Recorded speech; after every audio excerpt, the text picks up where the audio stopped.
what's being addressed here is the prolonged period of things not going away, and we know that a key part of getting out of a rut like this or a failure loop is taking ownership of those failures, of those problems. That's very important.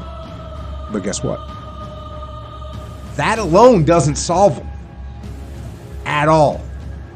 Just saying, I didn't get promoted, okay, it was my fault, period.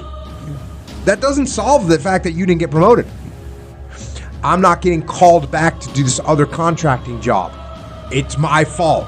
Does that mean you get called back? No, it doesn't mean anything. Taking ownership means that you actually have to identify the problem. You know you're responsible for it, and then you actually have to solve the problem. That's what you have to do. Just taking ownership of the problem doesn't make it go away. You have to take ownership of the problem, you have to take ownership of finding a solution, and then you have to take ownership of implementing that solution. Well, that better be the case. Okay, so that's fine. And so there's some utility in pursuing those things that you're interested in. That's the call to adventure, let's say. So, and the call to adventure takes you all sorts of places. Now, the problem with the call to adventure is, like, what the hell do you know? You might be interested in things that are kind of warped and bent. And often it's the case that when new parts of people manifest themselves and grip their interests, say, they do it very badly and shoddily. And so you stumble around like an idiot when you try to do something new. That's why the fool is the precursor to the savior from the symbolic perspective. You have to be a fool before you can be a master, and if you're not willing to be a fool, then you can't be a master. So you're gonna. It's an error-ridden process, and that's also laid out in the Old Testament stories, because the first thing that happens to all these patriarchal figures when God kicks them out of their father's house when they're like 84 is that they run into all sorts of trouble, and some of it's social, and some of it's natural, and some of it's a consequence of their own moral inadequacy. So they're fools. But the thing that's so interesting is that despite the fact that they're fools, they're still supposed to go on the adventure, and that they're capable of learning enough as a consequence of moving forward on the adventure so that they straighten themselves out across time. And so it's something like this. This circumambulation that Jung talked about was this continual, we'll return to this continual circling in some sense of who you could be. You might notice, for example, that there are themes in your life. You know, when you go back across your experiences, you see you kind of have your typical experience that sort of repeats itself. And there might be variation on it, like a musical theme, but it's like you're circling yourself and getting closer to yourself as you move across time. That's the circumambulation. Now, remember that for a second, we'll go back to it. Okay, so imagine that something glimmers before you. It's an interest that's dawning, and you decide, well, first of all, you're paralyzed. You think, well, how do I know if I should pursue that? It's probably a stupid idea.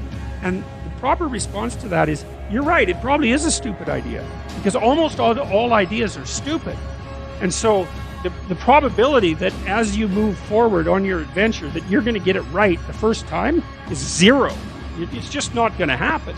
And so then you might think, well, maybe I'll just wait around until I get the right idea, and which people do, right? So they're like 40-year-old, 13-year-olds, which is not a good idea. And so they wait around until it's waiting for Godot, until they finally got it right. But the problem is you're too stupid to know when you've got it right. You must have faith. Don't judge your circumstances and the possibilities for your future based upon what you have now. And because of what's going on now. No. That's not the real reality there. What you're going through, if you're going through some hard times, it has not come to stay, it has come to pass. You must have patience and engage in consistent action. Get up. Hey, you. Get up. Today's your day. Time to conquer the world. Time to tell your mind what you want. Go get it. You are a special human being, living for a purpose. You are here on this earth for a reason. And today is the first day of the rest of your life. Today is the last day of your lazy self. Abandon it. Take new strides. You were a shallow lake before, but now you are the ocean. There is nothing that you cannot do. There is nothing you cannot do in this world. If you want it, go get it. When life slaps you in the face, you get up and hit back harder. When life forces you on your knees, you sucker punch it. Get back up. You are a warrior. You are stronger than you ever imagined you could be. Don't live an unfulfilling life that you don't want. Why should you? Life is so short. Time literally flies by. You only have this life. So create your dream life. You will catch yourself sometimes having inner conversations with yourself to justify your inner voice why you deserve more. You deserve more. You deserve everything you want. Earn it. Fight for it. Cry, sweat, and bleed for it. If you don't give it your all, there is no point, because life is real. Stop pretending you want something or that you're trying to do something. Start living 100%, giving 100%, and expecting 100%, and have clear thoughts of what you want. Because you are a magnet. Get up and dig deep within yourself to awaken your inner lion. Who cares about anything else? One day you'll be lying in your deathbed. And what will you look back to? What will you remember? The half-hours you put in? The should-haves? Could-haves? The hundreds of times you were afraid to conquer the world and follow your dreams? Is that really what you want to leave behind? Then live that way and be blind. If you want to open your eyes, and if you want to be a fighter, if you want to live without regrets, fall down 1,000 times, just to get back up again and keep going. Be the best courageous version of yourself. Do you know what a winner is? A winner is just a loser who got up and tried it one more time. A winner is just a loser who got up one more time. Never forget that.